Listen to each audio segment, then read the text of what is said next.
Hi guys, welcome back to my YouTube channel. It's African Queen Grace. I'm excited to have a guest here today. She's come all the way from Rongo just to share with us a bit about herself, about what she's working on. She works for an organization called Banard Epilepsy Awareness Foundation. Banard Epilepsy Awareness Foundation. So that has already given you a hint on what this is about today. We want to cover the topic around epilepsy. We want to understand what it is. We want to, address some of the issues and it's called stigmatization that comes with epilepsy. But before we go into it, we need to welcome our visitor today so that we can hear her voice and also just to know who she is. So welcome. Probably if you just introduce yourself, tell us your name, a little bit about yourself, and then we can get into the topic. Hi guys, my name is Vallent Rachel Adhiambo. I'm the CEO of Banard Epilepsy Awareness Foundation, and I'm also epileptic. So I live with it and I know whatever comes with it. Wow, guys, you've heard. She's not just talking out of what she might have read or what other people are saying, but she has first-hand experience. So Vallent, how did you come to know you're epileptic? What happened? Well, we have different types of epilepsy. Mm-hmm. And so in my case, I realized it when I was in primary school, because by then, that is when I could know something. But my mom told me that I was diagnosed with it when I was 1.5 years old. Wow. Yeah. So it's a sickness that someone is born with? No, it depends.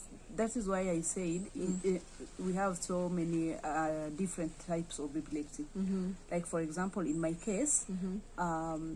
the reason why I got the disease was when my mom was expectant, Mm-hmm.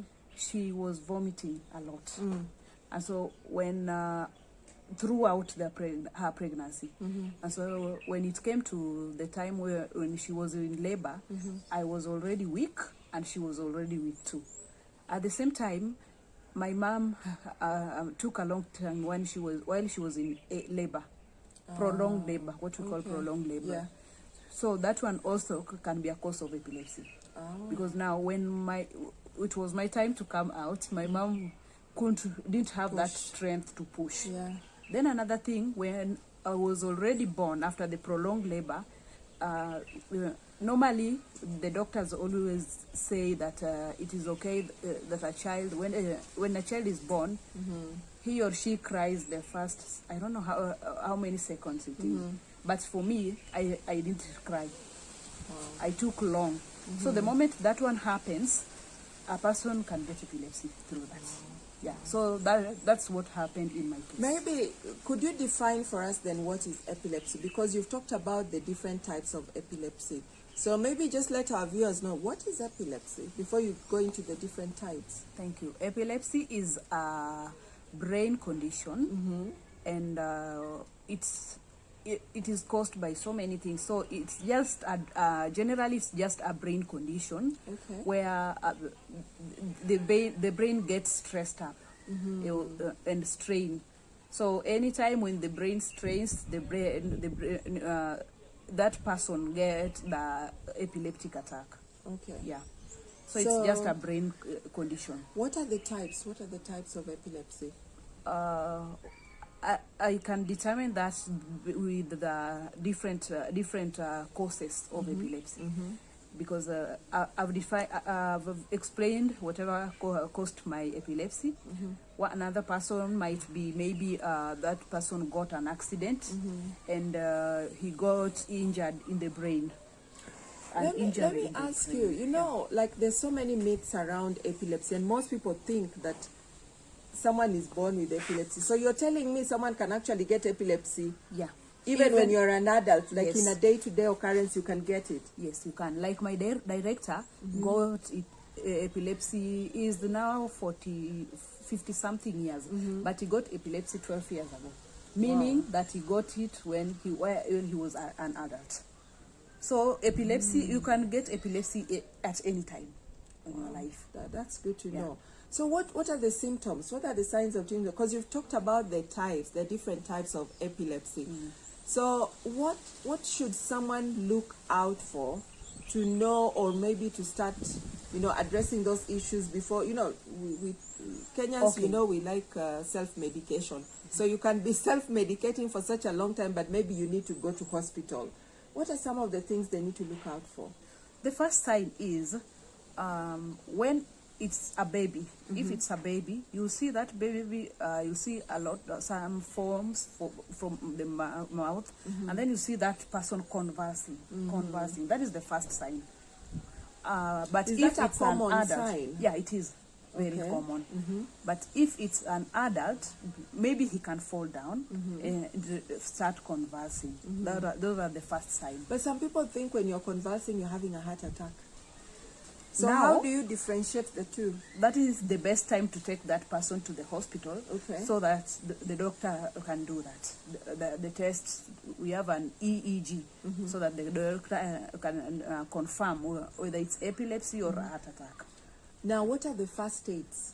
First aid, that when you see someone is falling down, they're convulsing, some people run away, some people, you're not too sure, because when you see the foam in their mouth, you're like, this person is dying. You don't know what to do. So how can people be sensitized around first aid, so that when they see such a scenario, they don't just run away, they actually help? Okay, the first thing to do to an epileptic person is, when that person falls down, just take the person to a shade, and then put that person to lie on his or her left side.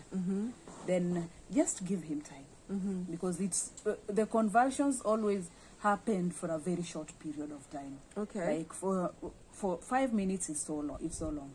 So, let me ask you, and I'm just talking from someone who's never experienced this. There are people who say you put, a spoon in their tongue. I've heard about that, or you put something in their tongue so that they don't bite. Is this something that they can do? Please don't do that.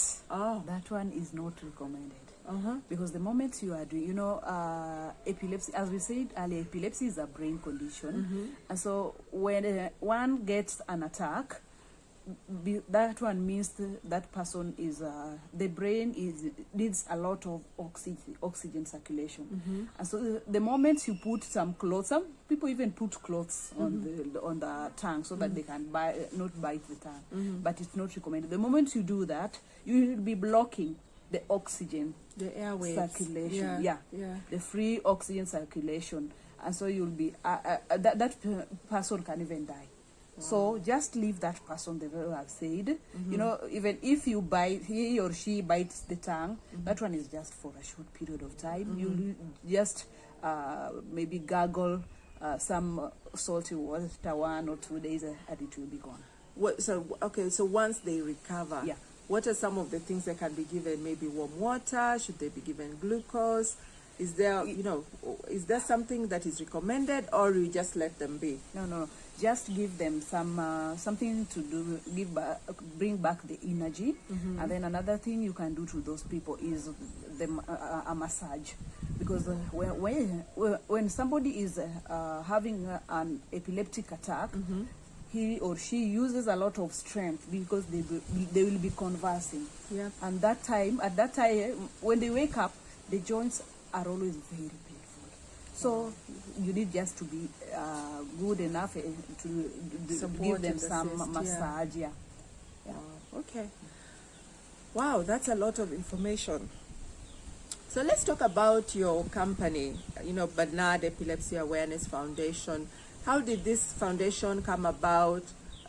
What is your vision? What is your mission? What is your passion? Just tell us a bit about it. Okay.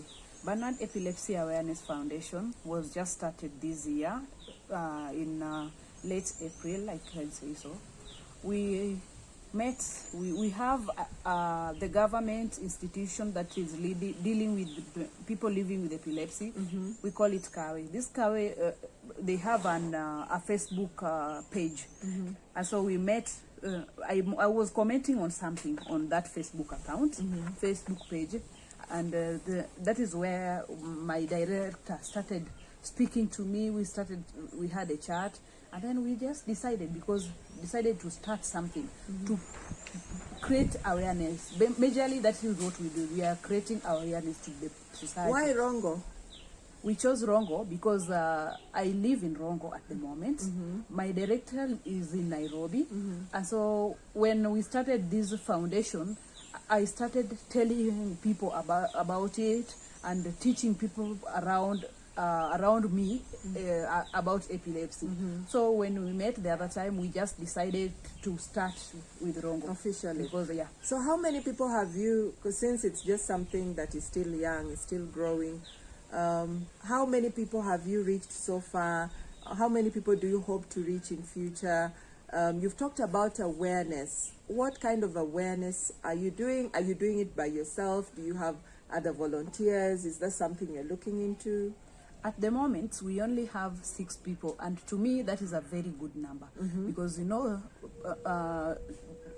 considering the misconceptions that we have especially in Lowland, so many people do not want to come openly and say, my child is epileptic, I'm epileptic. And so 6 is a very good number. So 6 people who have epilepsy, or 6 people who help support who have epilepsy at the moment. Have epilepsy. Yeah. We reach 6 people who have epilepsy, and at the moment they are doing good because most of them have gone to the hospital and are on medication. How about awareness? How far have you gone in terms of awareness? Not so much, because most of the time we do them on Facebook. And recently, when the churches were open, I did that in my church, and that is where I got some people coming to me asking more about it. But in future, we are planning to do it more and more in churches, in schools, and even organize for some seminars and trainings for the caretakers and the parents. That's true, because I think caretakers, I think immediate families need to be aware about the sickness and how they can help. And even in schools, I find that, kids with epilepsy, when they go to boarding school specifically, people don't know how to manage their condition. So they're stigmatized, and it's something which is very bad. And if we can have more awareness around epilepsy, how to manage, how to cope, how to live with people with it, then it becomes very easy. And they don't have, they'll not be stigmatized. That negativity will really not be there. So you've talked about awareness. What other projects are you looking into for the future? In future, we are planning to, if we get enough funds and volunteers, we are thinking of starting a resource center where, most of the people, especially in Lowland, I'm speaking mostly in Lowland because I've experienced that. Yeah. So most of the people who living with epilepsy are not even going to school. It's so unfortunate. The parents, once a child has epilepsy and he or she reaches class 7 or 6, they'll get, due to the stigma, it's unfortunate that some teachers also contribute to this. Yeah. So they drop out of schools. And so such people have a lot of brains. And by the way, research showed the other day that people living with epilepsy are very, very wise, very bright. So we are planning to start a resource center where such kind of people can come and do the other things, like we will be bringing in sewing machines, we'll be bringing in welding machines, and even salon machines, so that they can do whatever they can be trained can. on the work that they can do now that they dropped out of school. Because these are people in our society, they've probably been out of school for 8 years, 10 years, and they're just at home. They're not doing anything. So some income generating projects for them. Yes. Now, you talked about creating awareness, sensitization. One thing that you might want to consider is also a bit of online online awareness. Apart from Facebook, you might want to venture into other social media, even just doing videos like this one, for other people to be aware, more aware about epilepsy, and also for people who want to reach out for the moral support. They might not be specifically in Rongo, but they might want to, get that moral support maybe from Nairobi, from elsewhere. So how do you fund your projects? You're young, you're new. What are some of the things you're doing to fund your projects, or what do you hope for people or the listeners who are out there? How can they support you? Well, at the moment, the little support that we have is from our pockets. It's like we are volunteering. So you're using your money? Yeah, we are using our money to reach those people. So some of them ask for even transport when you want to meet them, and that is okay because most of them even don't have that jobs. So what we do what we are doing at the moment is we are printing some T-shirts and selling to people, our friends, our relatives, well-wishers. So we sell, like, for example, at the moment we have some T-shirts. We sell them at 1,000 shillings. Then when we do that, we get a profit of 500 on top, and that one can help us do something, even in movements, in doing something. That's how we do it. So if someone wants T-shirts, how can they reach you?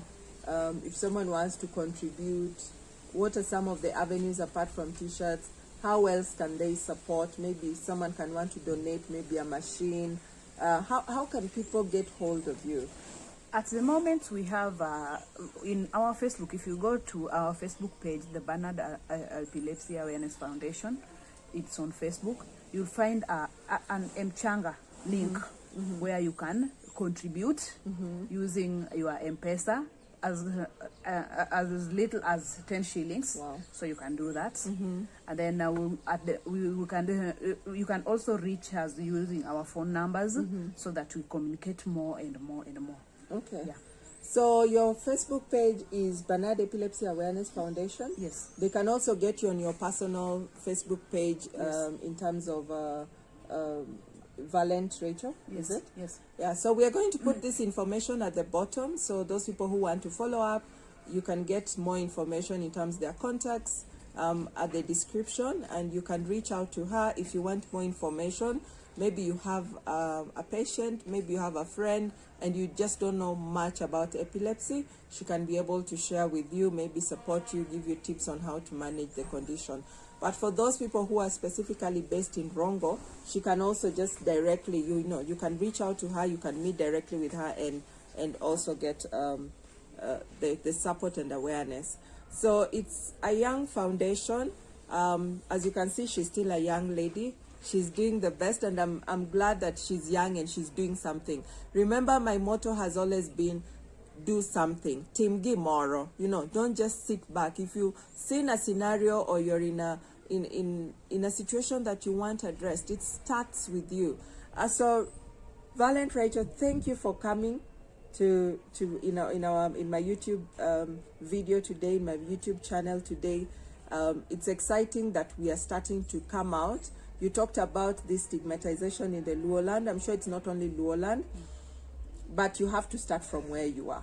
So congratulations. I'm so happy you're doing something, and we're also just going to support you. And listeners, kindly reach out and support Vallent so that we can support other people in our communities who are not really able to do anything. Remember to subscribe to my YouTube channel. Remember to share with your friends. Post the video wherever you can. And always just reach out. We are here to support one another.